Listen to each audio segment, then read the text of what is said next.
Good morning, hello everyone. In this video, we will discuss about overall process of origin of life on earth. इस video में हम देखेंगे कि कैसे अर्थ पर वन बाय वन प्रोसेस हुई और ओरिजिन ऑफ लाइफ हो पाई अर्थ पे। ठीक है, कैसे लाइफ डिपेंड हो पाई अर्थ पे, कैसे लाइफ की ओरिजिन हुई अर्थ पे। वन बाय वन हम प्रोसेस देखेंगे। The overall process of origin of earth, life on earth has been shown in following chart. हम एक चार्ट के थ्रू हम देखेंगे कि कैसे अर्थ पे लाइफ डिपेंड हो पाई, कैसे हमारी लाइफ अर्थ पे ओरिजिन हुई। ठीक है, फर्स्ट इज चार्ट में हमारे पास 7 प्रोसेस में हमारी लाइफ अर्थ पे ओरिजिन हुई। फर्स्ट प्रोसेस है फ्री एटम। सबसे पहले अर्थ पे कौन सी चीज़ आई? एटम आए। ठीक है, एटम कौन कौन से? जैसे हाइड्रोजन है, कार्बन है, नाइट्रोजन है, ऑक्सीजन है। ये सभी एटम सबसे पहले अर्थ पे ओरिजिन हुए, अर्थ पे उत्पत्ति हुई इन एटम्स की, फ्री एटम्स की। इसके बाद क्या हुआ? नेक्स्ट एटम बनने के बाद जब फ्री एटम बन गए, इसके बाद क्या बना? Origin of molecules and simple inorganic compounds. जब छोटे छोटे एटम्स का फॉर्मेशन हो गया, नाइट्रोजन, हाइड्रोजन, कार्बन, इसके बाद कुछ मॉलिक्यूल्स फॉर्म हुए, क्योंकि बहुत सारे एटम्स से मिलके मॉलिक्यूल्स बनते हैं, तो मॉलिक्यूल्स फॉर्म हुए। और मॉलिक्यूल्स बनने के बाद कुछ सिंपल ऑर्गेनिक और इनऑर्गेनिक कंपाउंड्स बने, जैसे H2 हाइड्रोजन बना, और इसके बाद हमारा वाटर बना, H2O बना, NH3, अमोनिया, फिर ऐसे बहुत सारी गैसेस का फॉर्मेशन हुआ और बहुत सारे हाइड्रोजन ऑक्साइड बना, सल्फर डाइऑक्साइड बने। यानी ये सारी चीज़ें जो कि एक सिंपल इनऑर्गेनिक कंपाउंड से, वो सारी चीज़ें इसमें फॉर्म हुई। ठीक है, क्या बना? पहले एटम बना, फिर मॉलिक्यूल बना। मॉलिक्यूल सभी एटम से मिलके बना हुआ होता है। ठीक है, नेक्स्ट प्रोसेस में क्या हुआ? Organ of origin of simple organic compound. अब थर्ड प्रोसेस में क्या हुआ कि जब एटम बन गए, मॉलिक्यूल बन गए, अब कंपाउंड्स बनेंगे। कंपाउंड्स भी सिंपल ऑर्गेनिक कंपाउंड्स होंगे, जिनमें मीथेन आ जाएगा, HCN आ जाएगा, सिंपल शुगर आ जाएंगे, fatty acids, glycerol, amino acids और नाइट्रोजनस बेस, प्यूरिन और पैरामिडीज, जो कि DNA में हेल्प करते हैं। इसके बाद क्या हुआ कि जब इनऑर्गेनिक कंपाउंड्स बन गए, मॉलिक्यूल्स बन गए, सिंपल ऑर्गेनिक कंपाउंड्स बने, इसके बाद आया कि कुछ, ये तो हमारे सिंपल फॉर्मेशन हो गया कि सबसे पहले फ्रीली एटम्स आए, then molecules, then simple organic compound. जब हमारे सिंपल ऑर्गेनिक कंपाउंड्स फॉर्म हो गए और इनऑर्गेनिक कंपाउंड्स फॉर्म हो गए, अब हमारी फोर्थ स्टेज है origin of complex organic compound. जब सिंपल फॉर्म हो गए, देन फॉर्म होंगे कॉम्प्लेक्स फॉर्म। ठीक है, कॉम्प्लेक्स में पॉलीसेकेराइड्स आ जाएंगे, fats, proteins, nucleotides, nucleic acids, ये सभी जो कि एक कॉम्प्लेक्स ऑर्गेनिक कंपाउंड है, एक कॉम्प्लेक्स मॉलिक्यूल्स से बने हुए हैं। जैसे पॉलीसेकेराइड्स है, फैट्स है, प्रोटीन है, न्यूक्लियोटाइड्स है, न्यूक्लिक एसिड। ठीक है, तो ये सभी जो कि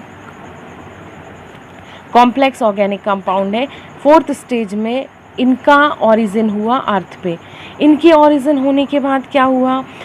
ओरिजिन ऑफ प्रीबायोटिक मॉलिक्यूल्स। अब कुछ प्रीबायोटिक मॉलिक्यूल्स फॉर्म हुए फिफ्थ स्टेज में, जिसमें aggregates of complex organic molecule including nucleoprotein और capable of growth and division.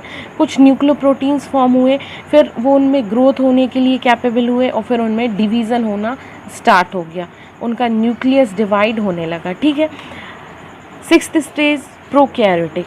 Sixth stage में अर्थ पे किसका ओरिजिन हुआ? प्रोकैरियोटिक का। विदाउट ऑर्गेनाइज्ड न्यूक्लियस, इनमें एक जो न्यूक्लियस होता है वो इनमें बहुत ज़्यादा अच्छी तरह ऑर्गेनाइज नहीं था।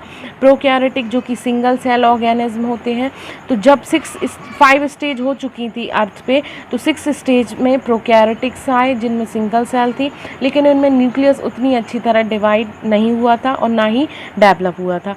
नेक्स्ट हम देखेंगे लास्ट स्टेज जो है वो है eukaryotic. Eukaryotic is a multicellular organism, जो कि ह्यूमन बींग्स, एनिमल्स, इन सभी को कहते हैं यूकैरियोटिक एनिमल। तो इनमें क्या हुआ?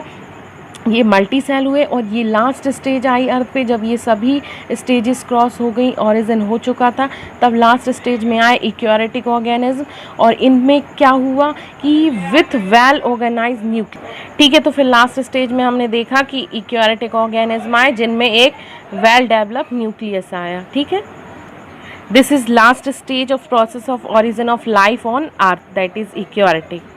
ठीक है, तो ये हमने देखा overall process of origin of life on earth. Earth की ओवरऑल प्रोसेस देखी जिसमें हमने 1 बाय 1 देखा। सबसे पहले फ्री एटम्स आए जिनमें हाइड्रोजन, कार्बन, नाइट्रोजन, ऑक्सीजन आया। Second stage is origin of molecule and simple inorganic compound, that is H2O, H2O and NH3 जो अमोनिया है, ये सभी आए। इसके बाद थर्ड स्टेज में आए अर्थ पे ऑरिजिन किसका हुआ, simple inorganic compound and organic compound. सबसे पहले सिंपल इनऑर्गेनिक कंपाउंड बने सेकंड स्टेज में, थर्ड स्टेज में ऑर्गेनिक कंपाउंड बने। ठीक है, तो फर्स्ट में तो एटम बन गया था, सेकंड में बने इनऑर्गेनिक कंपाउंड, थर्ड में बने ऑर्गेनिक कंपाउंड जिसमें CH4, methane, simple sugar, fatty acid, glycerol. फिर फोर्थ स्टेज आई। फोर्थ स्टेज में कुछ कॉम्प्लेक्स ऑर्गेनिक कंपाउंड फॉर्म हुए जिसमें पॉलीसैकेराइड, फैट्स, प्रोटीन, न्यूक्लियोटाइड्स आए। Next fifth stage prebiotic molecules form हुए जिसमें कॉम्प्लेक्स ऑर्गेनिक कंपाउंड्स बने जिसमें न्यूक्लियोप्रोटीन की ग्रोथ हुई और इनमें डिवीज़न होना स्टार्ट हो गया। सिक्स्थ स्टेज में सिंगल सेल ऑर्गेनिज्म फॉर्म हुए जिसमें प्रोकैरियोटिक ऑर्गेनिज्म, इनमें जो न्यूक्लियस था वो वेल डेवलप नहीं था। लास्ट स्टेज जो seventh stage this is eukaryotic organism, इसमें इक्योटिक ऑर्गेनिज्म बने जो कि मल्टी सेलुलर थे और इनमें न्यूक्लियस वेल डेवलप था और धीरे धीरे न्यूक्लियस का डिवीज़न हुआ, क्रोमोसोम डिवाइड हुए और फिर इनमें एक जनरेशन की कैपेसिटी बढ़ी और इनमें इक्योटिक और ज़्यादा ऑर्गेनिज्म फॉर्म हुए। ठीक है, तो ये हमने देखा overall process of origin of life on earth.